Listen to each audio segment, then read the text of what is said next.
Hey guys, thanks for joining me again this week for another video.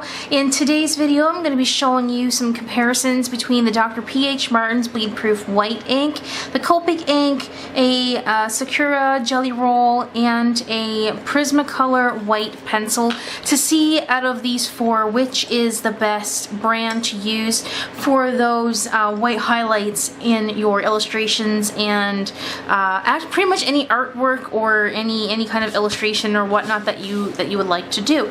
So basically what I'm going to do is I'm going to compare. I have some Copic ink here, pocket brush pen, Prismacolor fine liner, a Daler-Rowney ink, and two colors of watercolor. And the reason why I'm doing a bunch of different colors here as well is because I like to use white on my watercolor illustrations, and I've been finding that the Jelly Roll pen hasn't really been holding up to what it could or should be doing.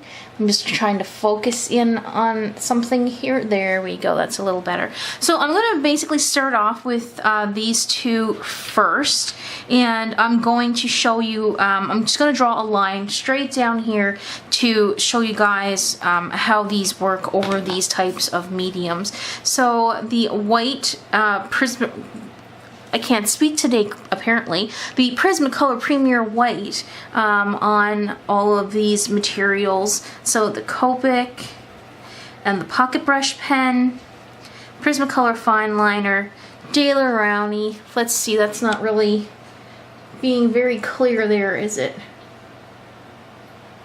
There we go. Sorry about that, guys. And then this is on the watercolor. So that's certain ones, the pocket brush pen and the Prismacolor pencil is really a no-go, and the Prismacolor fine liner and the Prismacolor pencil don't really get along well. Neither does the Daler-Rowney ink. On the watercolors it's not too bad, you could probably get away with it.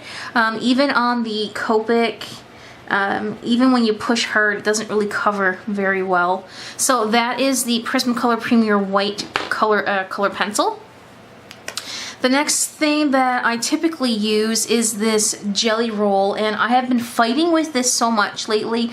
The tips, they tend to gum up a little bit, and I'm not able to, I can't get any ink out of it. So I'm just going to show you guys what this, I mean, if you can get them to work, they are really nice, and it's doing it again already where I can barely get any ink. So with the Copic, nothing is really happening. So it works fine on top of the Copic. It's not very opaque though. It's really hard to, let's see if I can't bring this in a little bit closer. Okay, so the pocket brush pen, because it's not waterproof, it won't let me write on it, and it's gumming up the pen. The Prismacolor fine liner, it writes on top of there as well, but it's still lifting the color. The Daler-Rowney ink is supposed to be waterproof. It's not pen proof because that's also picking up as well. And the white over the watercolors, again, it picks up the watercolor, and this has been sitting on my desk for about an hour drying, so it's not really brand new colors on the paper, so it really should not pick up like that. But yeah, it keeps gumming up my pen, and I can't use it. So now I'm going to move on to the Copic Opaque White. My first impression of this bottle was that it's great until I started using it. I really love Copic products, do not get me wrong, I absolutely love Copic products. The first thing that I had to do after about a week of having this was cut off the brush on the inside because it just curled up and I could not use it anymore.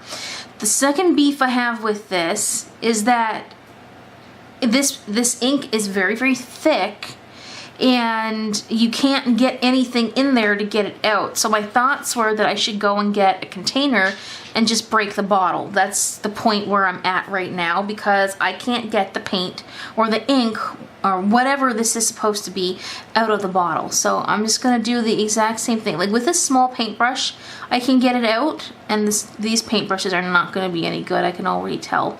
And because it's very thick, when it gets close to the end of the bottle, I'm not going to be able to dig in there to get the rest of the ink out.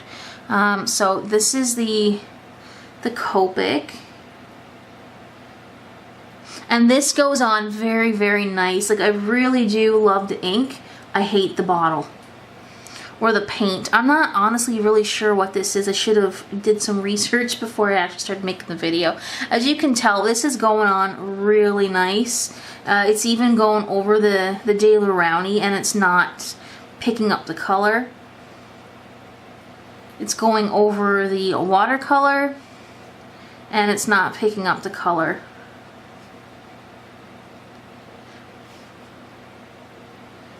And you can take this out of the bottle, if you can get it out of the bottle, and you can make it a lot thinner than what this actually is, and you can use it that way as well. But you can see that really the Copic Opaque White is kind of winning with ahead of everything else that I have. But this would really be my go-to if I was actually able to get the liquid out of the bottle. Like, I really love Copic, but not a good choice, not a good choice. And that leaves us with the last white ink I have. I think it's ink. Like I said, I really should have looked this up. I really should have. Okay, so let's see here. You're not supposed to get this stuff on your skin, for starters. Okay, so this is it is very, very, very thick. Let's see, I'm bringing the bottle too close to the camera here. It is very nice though. I like that it has a very wide open top, and I can get my entire finger down there if I wanted to. I wouldn't advise that, but you could if you wanted. And let's see here.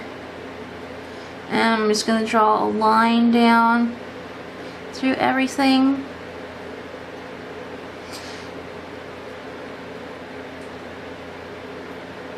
It doesn't reactivate the watercolors. It's not reactivating the water-based or non-water. It's the things that aren't waterproof. Good God, I need to learn how to speak here. And it goes over everything quite nice, quite nice.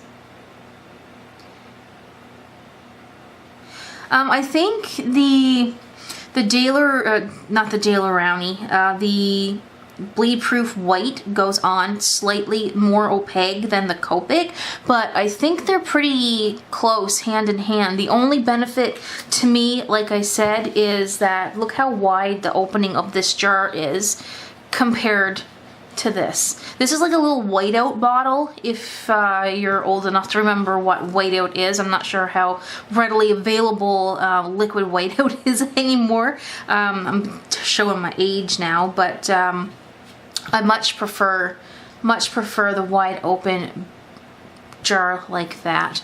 But anyhow, that is pretty much it for this video. If it were me and I were to recommend a white out of the 4 that I have here, definitely I would not recommend using Prismacolor Premier over illustrations or journaling to get that nice white effect. If you want a subtle white in your work, then the Prismacolor pencil would definitely be okay. Let's see here. If I were to recommend something, if I were to recommend out of these four, which are my favorite, it would be this because of the jar. I know there is another form of the Copic White that you can get that's in a wide mouth jar as well. This is the one that Imagination International had sent me as a kind of like a free sample type thing. So I'm not knocking this because the product is not good. I'm knocking it because the product container is not good. So if you could get the bigger jar of the Copic White, the opaque white, I would recommend that. If all you could get is this, and this was available, I'd tell you to go with this one. That's my opinion. With the color swatches and everything here, I really do like the Dr. P.H. Martin's, and I'm glad that I got it. I believe one of these retails about $15 Canadian. This one right here is $18 Canadian, and you can see the difference in the size here. This one here is 7 milliliters, and this one right here is an ounce. So you get more bang for your buck with getting the Dr. P.H. Martin's if it's available to you. Again, Copic is very nice as well. I think these have seen its days when it comes to me using them on my art projects because I'm tired of fighting with them. So that's my opinion. That's my recommendations for these products right here. I hope you enjoyed the video. If you have any questions or comments, please do leave them down below. My question for this week is if you have any of these products, or if you have other products that you use that are similar to these white pigments, please let me know if you have something else that you would like to recommend for someone to use or for me to try out that gives the same effect as the white ink. So basically, if there's other materials that are in white that you think would be better than any of these that I have, please do let me know. Alright guys, that's it for today. Thank you guys so much for watching, and I'll see you in the next video. Bye for now.